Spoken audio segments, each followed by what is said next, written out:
नमस्कार, मी डॉक्टर मधुरा. लहान मुलांमध्ये किंवा मोठ्या व्यक्तींमध्ये जर कुठली न्यूट्रिशनल डेफिशियन्सी असेल तर त्याचा दातांवर काय परिणाम होतो ते आज आपण बघणार आहोत.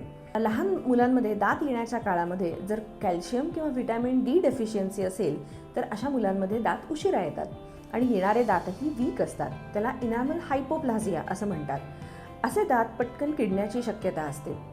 प्रेग्नन्सीमध्ये सुद्धा जर आईला कॅल्शियम डेफिशियन्सी असेल तर त्याचाही परिणाम मुलाच्या दातांवरती होऊ शकतो. तर नंतर एखाद्या व्यक्तीला जर व्हिटॅमिन सी डेफिशियन्सी असेल तर त्याचा परिणाम गम्सवरती किंवा हिरड्यांवरती दिसून येतो. जसं अशा पेशंट्समध्ये स्वोलन गम्स किंवा ब्लिडिंग गम्स अशा कंडिशन्स दिसतात. व्हिटॅमिन B12 किंवा बी कॉम्प्लेक्स डेफिशियन्सी असलेल्या पेशंट्समध्ये वारंवार तोंड येणे, ज्याला आपण माउथ अल्सर्स असं म्हणतो, किंवा तोंडाचा वास येणे अशा गोष्टी आढळून येतात. सो तुमच्या बाबतीतली न्यूट्रिशनल डेफिशियन्सी कुठली आहे ती ओळखा आणि त्यानुसार ट्रीटमेंट घ्या.